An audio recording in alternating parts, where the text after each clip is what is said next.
feminist squat in the Brazilian city of Sao Paulo is demanding equal rights.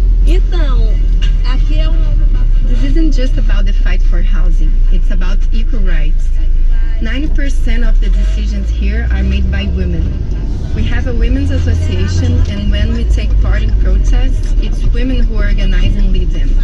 But we don't want to be better than men. We want to be equal, have equal rights. And we'll look at the arguments for and against President Trump's travel ban as it gets tested in the US Supreme Court. More on that in 45 minutes' time. First, an Indian guru who has millions of followers around the world has been found guilty of raping a teenage follower and sentenced to life in prison. Asaram, as he calls himself, was convicted of attacking the 16-year-old girl on the pretext of driving away evil spirits. The authorities in Jodhpur delivered the verdict behind closed doors to try to limit public reaction. There's a fear it could spark riots in more than one state. We can talk now to the BBC's Divya Arya, who's in our Delhi bureau. Divya, tell us more about the man himself. Who is he? Well, Asaram is now 77 years old and has been behind bars in prison awaiting a sentence which came today for the past 5 years. In 2013, he was, in a very dramatic turn of events, I must say, he was arrested by the police once the minor and her family decided to go public with the allegations. It's worth keeping in mind that the minor's parents were staunch devotees of Asaram, and he has a huge following, almost like a blind faith, across India and of course over the world, all over the world as well. And it's only when the minor was assaulted in the residential school run by Asaram that the parents decided to go public. And in the 5 years that have gone on since, while Asaram is also accused in another case of raping a woman, in those 2 trials in the last 5 years, 9 witnesses have been attacked, 3 of whom died and 1 is still missing. Now, the verdict was given, I said, inside the jail. Why? Well, we got another such verdict just around 6 months earlier for another self-styled Haroon Rahim, again convicted of raping 2 women. And at that time, when the sentence was delivered in a courtroom, there was huge violence that his supporters started. They clashed with the police, they set buses on fire, 23 people died. So it is with that kind of backdrop that the police this time were on an overdrive. There was heavy deployment, not just in the city where Asaram was in jail and the court is, which is the city of Jodhpur. It's a North Indian city, but also in 4 other states where they were expecting supporters to run riot.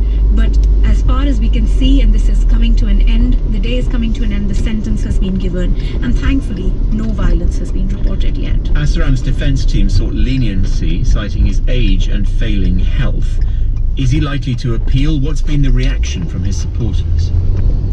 In fact, his supporters haven't come out and spoken much. The reaction instead that we have seen has been more on Twitter and online, where people have actually dug out old pictures of politicians, especially the Prime Minister, the current Prime Minister, Mr. Narendra Modi, pictures that show him spending time with Asaram or making statements in his favor.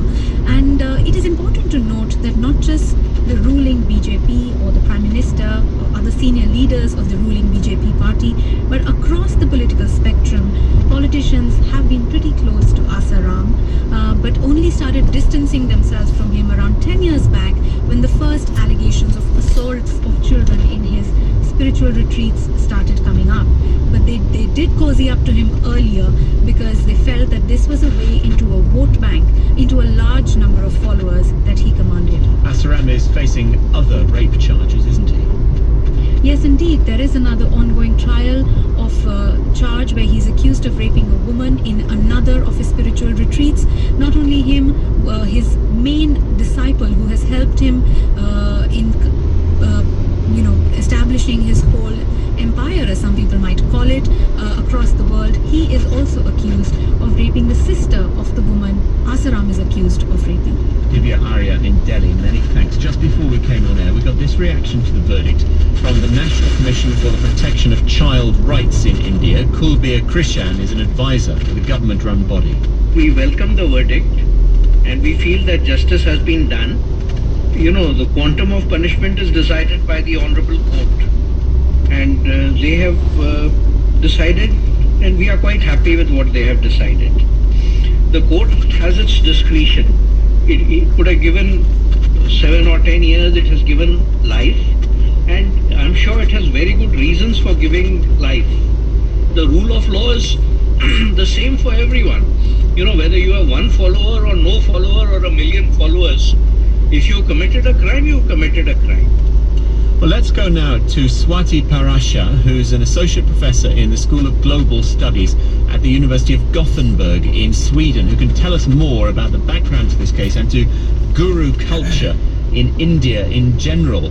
Gurus, Swati, are part of the mainstream, you could say. We've talked already about important Indian politicians, including the Prime Minister Narendra Modi having attended guru sermons in the past. Thank you for having me here. Yes, that is absolutely correct, that the gurus enjoy cult status. They are celebrities who have tremendous impact on political and spiritual matters in India. They have a large number of followers, and as I think your correspondent noted, not just this current government and the current Prime Minister. We have had in the past important political leaders, including Prime Ministers, who have worked very closely with gurus. That includes Prime Minister Indira Gandhi and several other people that have occupied high offices in India. Divya talked about people having a blind faith in them. What did she mean exactly? Well, that's an interesting observation. Actually, I would argue, and this is something I want to emphasize, that it would be a mistake to say that people blindly follow or they are brainwashed. These large numbers of people have to be disaggregated. We have to understand how different sections of people start following these gurus. For the poor, for example, for the marginalized, spiritual pathways and cult membership actually gives them a sense of empowerment, and they start looking for hope and miracles, basically to survive the economic hardship and the onslaught of neoliberalism, social discrimination. So that works for the poor and the marginalized. For the middle classes, which for a very long time Indian analysts have argued, there is an existential crisis, and it's very hard for many Indians to cope with this moment of neoliberal onslaught when people find themselves alone. India is not a society where loneliness and being alone, being out of community, family has really worked. So I think this transition that has happened so quickly, the social and economic transition, has meant that people turn to religious or spiritual gurus and cult spaces to feel like that they are part of a community. And then, of course, for the rich and powerful, this is also, following a cult means that they gain more power. These gurus can sway elections, they can generate funding for welfare projects, and actually they can provide hundreds of volunteers at a short notice if political leaders so desire. India must be seeing a significant discrediting of gurus, though, in recent months. This man, Asaram, is not the first to be jailed for rape, for instance. That is right. Last year we had Gurmeet Ram Rahim, who has been jailed, and I think this decision, this verdict on Asaram comes at a very good time, because, as you know, India is outraged right now with the violence and sexual violence against children. So this comes at a very good time. This is not the first time, and I would argue that if one digs deep into history, there have been many cases where gurus have been accused. Perhaps the investigations were not carried to the extent to which they are now, but it is definitely not the first time that accusations have been levied and that the court has found those accusations to be accurate. But I would argue that this has been in circulation, and I think the law is finally catching up with these people. Many thanks for coming on the programme, Swati. That's Swati Parashar, Associate Professor in the School of Global Studies at the University of Gothenburg in Sweden. You're listening to The World Service.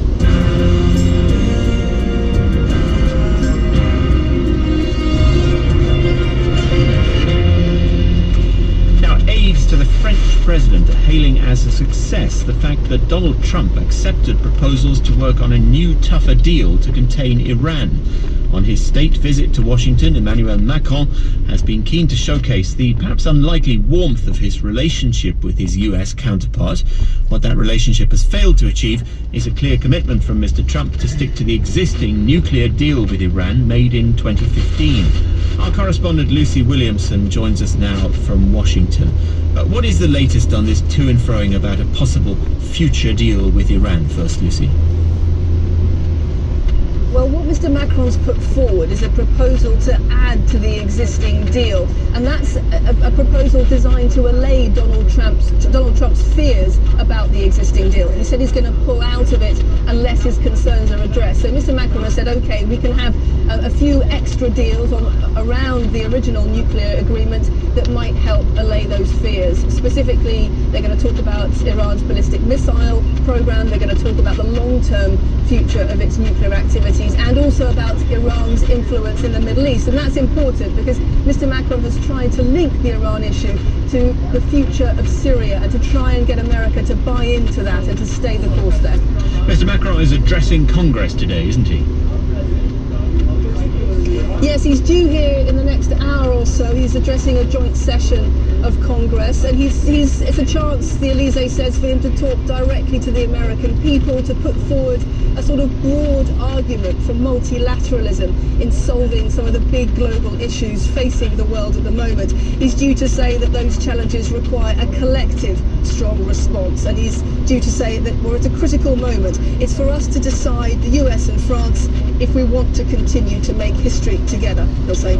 What's your impression, Lucy, of how Mr. Macron is going down in France, in America rather, and how important the visit is seen as by Americans? I think it's seen that he is now very much the point man on Europe for America, that the close personal relationship has got a lot of attention, a lot of play on both sides of the Atlantic, but he certainly seems to have replaced Angela Merkel, for example, or even perhaps the UK when it comes to that close relationship. And I think with the current president of America, that relationship counts for a lot. So I think the real test for Mr. Macron is whether he can translate that into any concrete influence over American policy. Thank you very much. That's Lucy Williamson, our Paris correspondent, who's travelling with the French president to Washington today. You're listening to the BBC World Service. This is NewsHour.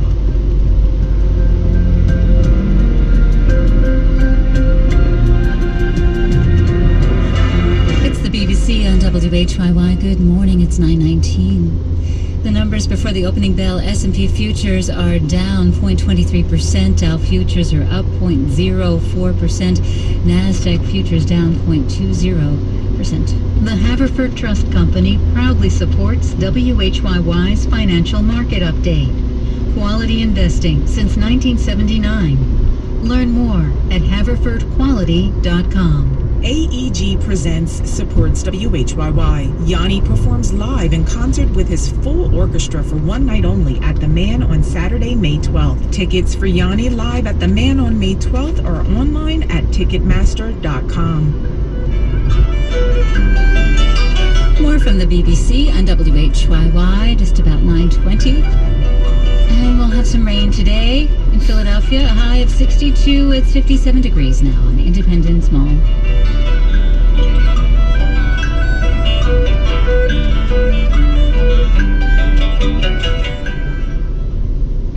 This is Paul Henley with NewsHour, live from the BBC in London. Big crowds are back out on the streets of the Armenian capital today after talks between the governing party and the leader of the opposition were cancelled. Nikol Pashinyan's supporters in Yerevan chanted that it was time for him to take over as Prime Minister.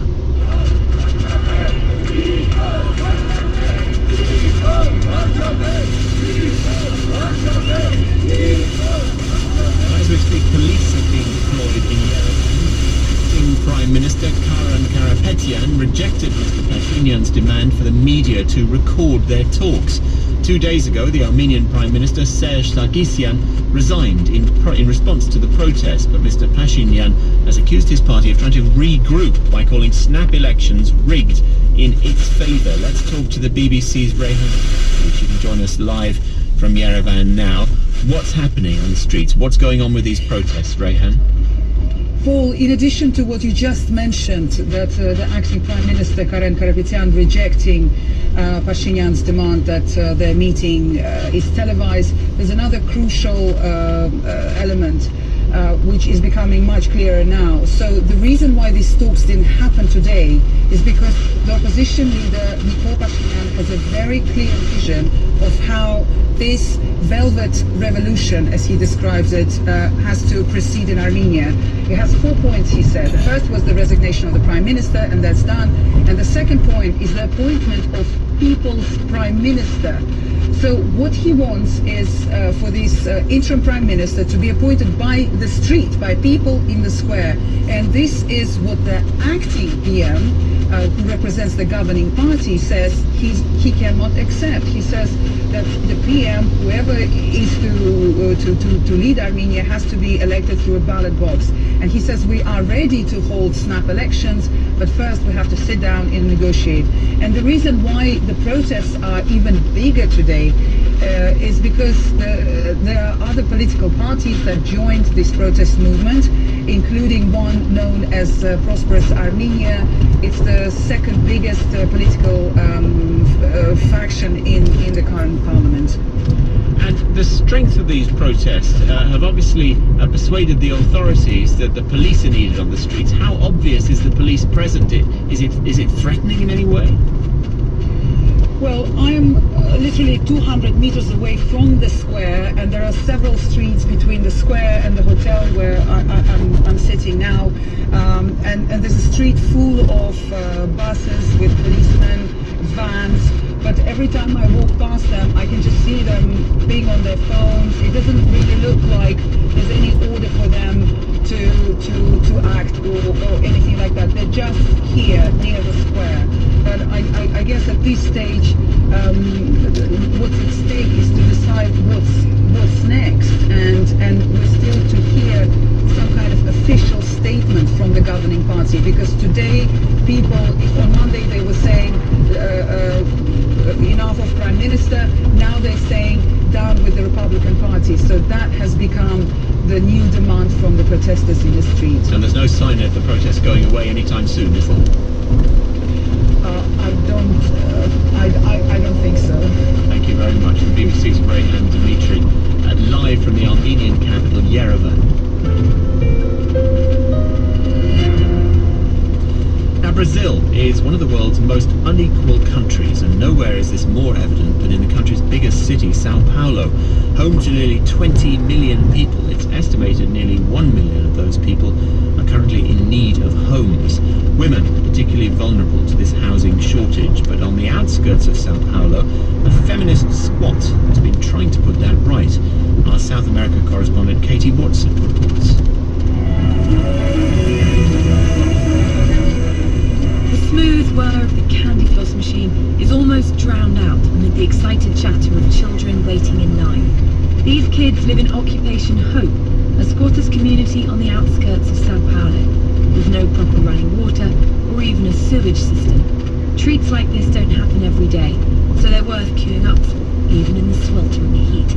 There are more than 100 people waiting their turn. The squat started 5 years ago on the land of a disused cosmetics factory. 150 families initially moved in. Now there are 500. Occupation Hope feels like a small village, but it's a really makeshift village, very basic. So most of the houses here are corrugated iron roofs with boards and tarpaulins for the walls. Very few houses are built out of brick, and the path between the houses is just rubble.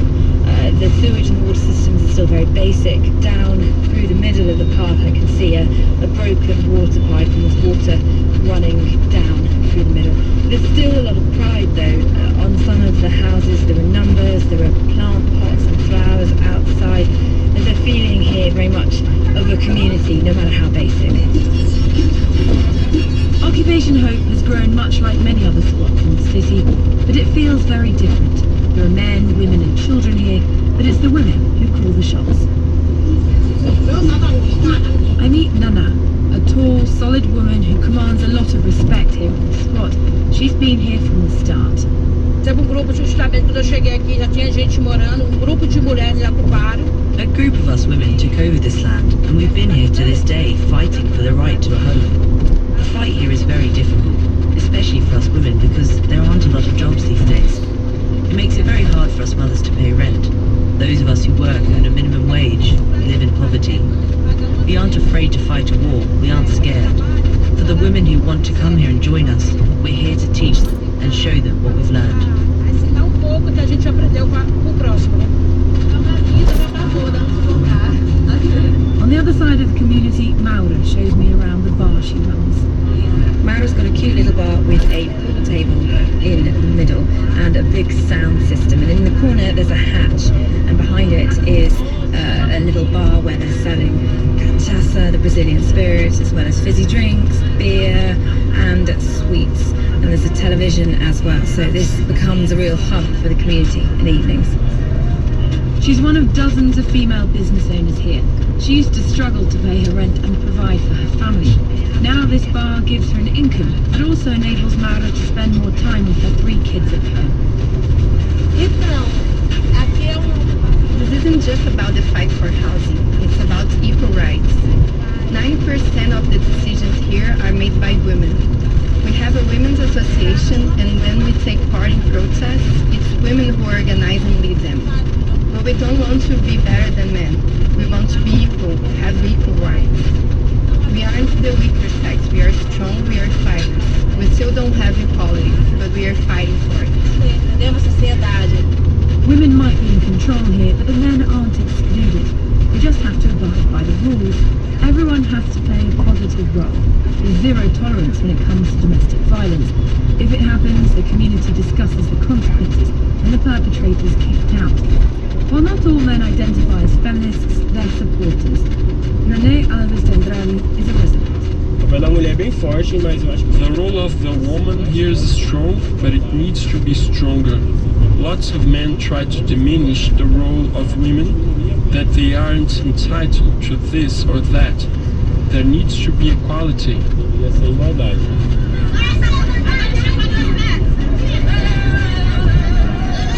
And it's a lesson for the younger generation too. They called it Occupation Hope for a reason. It's the opportunity for a different future.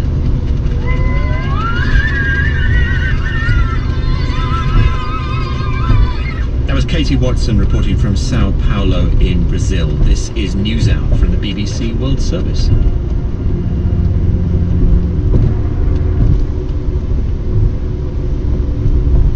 Philadelphia supports WHYY. Some companies have innovation in their DNA. For others, it's a purposeful part of their business planning, requiring hard work and careful cultivation. On Thursday, May 3rd, the Chamber will host Innovation Talks, where you can hear inspiring and informational discussions on best practices and innovation management. More information about Innovation Talks at chamberphl.com. That's chamberphl.com.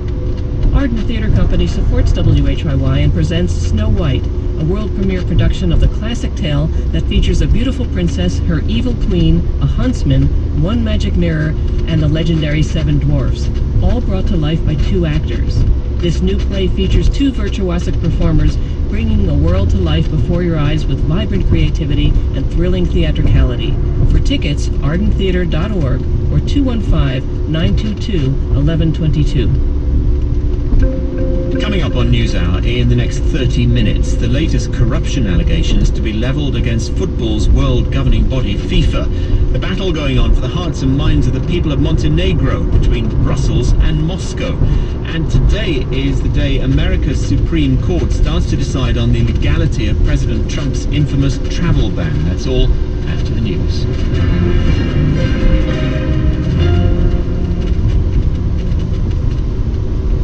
BBC News. The Danish inventor Peter Madsen has been sentenced to life in prison without parole for the murder of the Swedish journalist Kim Wall on board his homemade submarine. He was found guilty of premeditated murder and sexual assault. tens of thousands of opposition protesters have returned to the streets in Armenia, despite the resignation of the long-standing leader Serge Sargsyan. The opposition has accused his party of trying to cling on to power by calling snap elections rigged in its favour.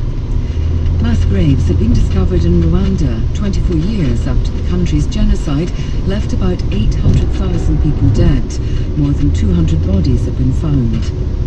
A self-styled Indian spiritual guru who claims millions of followers worldwide has been given a life sentence for raping a 16-year-old girl. The court ruled that Asaram Bapu carried out the attack at his ashram.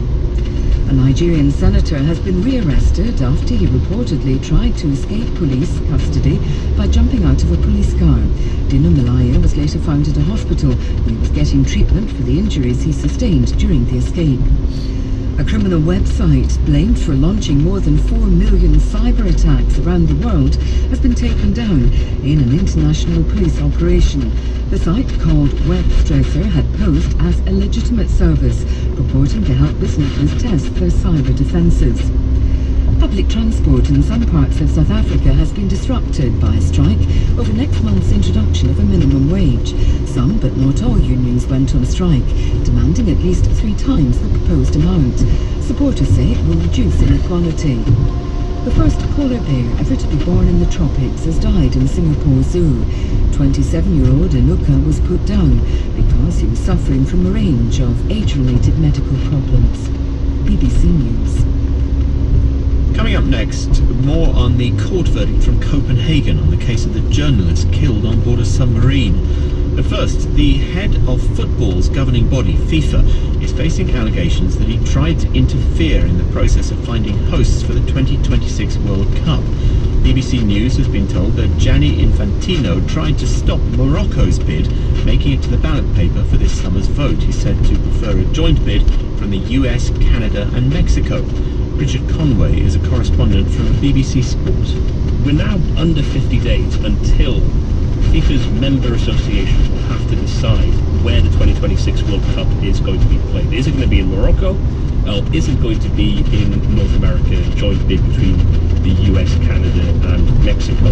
There's great worry within FIFA, is what I understand. And this all stems from the fact that the North American bid will bring in around $5 billion in revenues. The Morocco bid, however, does have some difficulties. The infrastructure, the number of stadiums, the capacity to host the World Cup, will it bring in the same commercial revenue? And for this, FIFA sources have told me that Gianni Infantino wants the US bid to prevail. I'm also told that he instructed a task force charged with evaluating both bids to find damaging evidence that would prevent Morocco's candidacy from going further. FIFA have replied to this. They've gone in some detail about how this is not the case, that Gianni Infantino is not connected to the evaluation or to the bid. But nevertheless, my FIFA source is telling me that this is the case, that he did instruct that panel to find evidence because he wants to see the US North American bid prevail. Now, FIFA has said that assessing the bids is guided by clear and objective criteria. You mentioned ticket sales. Is that a legitimate criteria? It's one of them, certainly. The valuation panel, they'll look at a range of criteria: commercial, security angles, the number of stadiums, the infrastructure. All of those things are brought in, and a report will be compiled, which will then be given to voters so that they can make an objective decision. This is in stark contrast to the last time FIFA awarded World Cups, which was back in 2010. In that occasion, it was handled by a very small cadre of executives, and all the problems that we've seen since then are 2 very controversial World Cup selections: Russia this year and Qatar in 2022. So FIFA are pointing to the fact that things have changed radically in this. However, the suggestion that I've been given is that the executive, and in this case the most powerful man, FIFA, Gianni Infantino, is trying to find a way to give it to the US because of that commercial revenue that it brings. And the timing of these accusations is sensitive, isn't it, given that a vote is supposed to take place in the middle of June in Moscow? Yeah, that's when the decision will be made. FIFA's annual Congress. A lot of people expected that this would be an easy task for the US in the North American bid. However, Morocco has got significant support from other African nations, from Russia, from France, and a lot of Caribbean countries, I'm told, are also perhaps thinking of voting, in part because of anger against the US and the Trump administration. It goes beyond mere football. This is politics creeping into football politics. That was Richard Conway from BBC Sport.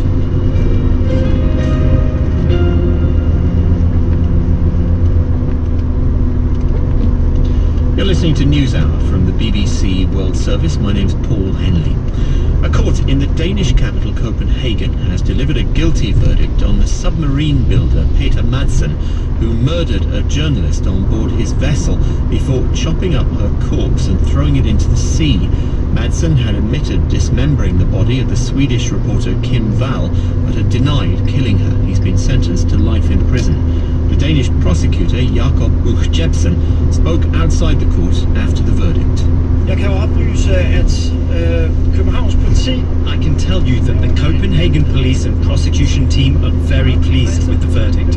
It's a unanimous jury decision. Peter Madsen has been found guilty of premeditated murder, which he carried out with a cynical sexual motive. We are satisfied that the court issued the strongest possible punishment of life imprisonment. He said there was sufficient evidence, which was supported by today's verdict, that this was a premeditated murder. The court has emphasized that Peter Madsen prepared this murder. He brought tools onto the submarine to tie up, torture, sexually assault.